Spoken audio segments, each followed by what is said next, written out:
La niña lo miró llorando y le dijo: «Papá, tú pagabas la casa, pero ella nos daba amor». Y desde ese día, el millonario entendió que había perdido lo más importante. En Houston, Texas, vivía Alejandro Santillán, un empresario millonario que para muchos era ejemplo de éxito. Tenía una mansión enorme, autos de lujo, empresas creciendo por todo Estados Unidos y una agenda tan llena que apenas tenía tiempo para respirar. Desde afuera, su vida parecía perfecta, pero dentro de su casa había un silencio que ni el dinero podía llenar. Su esposa había muerto años atrás, y desde entonces Alejandro se refugió en el trabajo, creyendo que mientras diera dinero, sus hijos estarían bien. Mateo tenía 8 años y Sofía apenas 6. Eran niños educados, tranquilos, bien vestidos, con juguetes caros y habitaciones enormes. Pero por las noches, cuando la mansión quedaba en silencio, ninguno de esos lujos podía abrazarlos. Mateo fingía ser fuerte, pero muchas veces dormía con la foto de su madre bajo la almohada. Sofía preguntaba casi todos los días cuándo volvería papá temprano, y cuando nadie le respondía, bajaba la mirada. En esa casa trabajaba Clara Méndez, una mujer humilde de 42 años que había llegado a Texas buscando una vida mejor. Clara no tenía estudios grandes ni ropa elegante, pero tenía algo que en esa mansión faltaba: paciencia, ternura y presencia. Ella limpiaba, cocinaba y ordenaba, pero también notaba lo que nadie veía. Notaba cuando Mateo se quedaba callado más de la cuenta. Notaba cuando Sofía comía poco. Notaba cuando los niños miraban la puerta esperando a alguien que casi nunca llegaba. Alejandro pensaba que Clara solo era una empleada más. Le pagaba bien, le daba instrucciones y confiaba en que ella mantuviera la casa funcionando. Pero Clara empezó a hacer más de lo que decía su contrato. Les preparaba chocolate caliente cuando estaban tristes. Se sentaba en el suelo a jugar con Sofía. Ayudaba a Mateo con sus tareas. Les contaba historias antes de dormir y les recordaba que su madre, aunque ya no estuviera, los había amado con toda el alma. Los niños comenzaron a sentirse seguros junto a ella. Con el tiempo, Mateo dejó de correr a la puerta cuando escuchaba un auto. Sofía dejó de preguntar si su papá llegaría a cenar.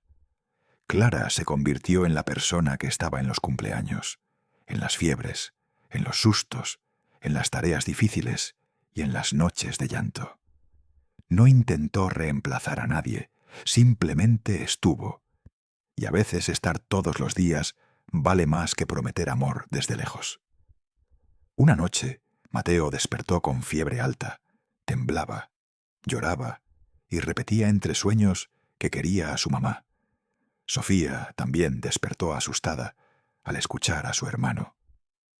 Alejandro estaba en Nueva York, cerrando un contrato millonario. No contestó la primera llamada porque estaba en una reunión. Clara no esperó. Clara llamó al médico, preparó compresas, sostuvo a Mateo en sus brazos y calmó a Sofía con una voz suave, aunque por dentro también estaba asustada. Esa noche no durmió. A la mañana siguiente, Alejandro regresó a Houston. Entró con el teléfono en la mano, hablando de inversiones, vuelos y reuniones. Clara le contó que Mateo había pasado una mala noche. Él miró rápido a su hijo, le tocó la frente y dijo que se alegraba de que ya estuviera mejor. Luego volvió a su llamada. Mateo lo observó desde el sofá con una tristeza silenciosa. Sofía abrazó la pierna de Clara y escondió el rostro en su falda. Alejandro vio ese gesto, pero no lo entendió. Los días siguieron igual. Alejandro seguía comprando regalos para compensar ausencias, un dron para Mateo, una muñeca cara para Sofía, ropa nueva, juguetes nuevos, promesas nuevas. Pero los niños son más sabios de lo que los adultos creen. Ellos no querían cajas envueltas, querían que su padre se sentara a cenar sin mirar el celular. Querían que preguntara cómo les fue en la escuela y esperara la respuesta. Querían que los abrazara sin prisa. Querían sentirse elegidos, no mantenidos. Clara veía todo eso con dolor. Muchas veces quiso hablar con Alejandro, pero sabía cuál era su lugar en aquella casa. Una tarde, mientras Sofía dibujaba en la mesa, la niña hizo una imagen con 3 personas: ella, Mateo y Clara. Alejandro no aparecía. Cuando Clara le preguntó por qué no había dibujado a su papá, Sofía respondió con inocencia: «Porque papá siempre está trabajando». Clara sintió un nudo en la garganta. No corrigió a la niña, solo la abrazó. Una semana después, Alejandro volvió temprano por primera vez en mucho tiempo. Quería sorprender a sus hijos. Entró en silencio y escuchó risas en la sala. Se acercó y vio a Mateo y Sofía jugando con Clara. Mateo sonreía como hacía meses no sonreía. Sofía estaba sentada en las piernas de Clara, feliz, tranquila, segura. Alejandro se quedó inmóvil. No era una escena mala, pero le dolió, porque por primera vez vio desde afuera algo que había ocurrido dentro de su propia casa. Sus hijos habían construido un mundo donde él casi no existía. Esa noche intentó cenar con ellos. Se sentó a la mesa, dejó el teléfono a un lado y preguntó cómo estaban. Mateo respondió con frases cortas. Sofía miraba a Clara antes de contestar, como buscando permiso o seguridad. Alejandro intentó bromear, pero nadie rió demasiado. El silencio que antes no le molestaba ahora le pesó en el pecho. Entonces comprendió que no se había alejado de golpe. Había sido poco a poco, día tras día, viaje tras viaje, promesa tras promesa incumplida.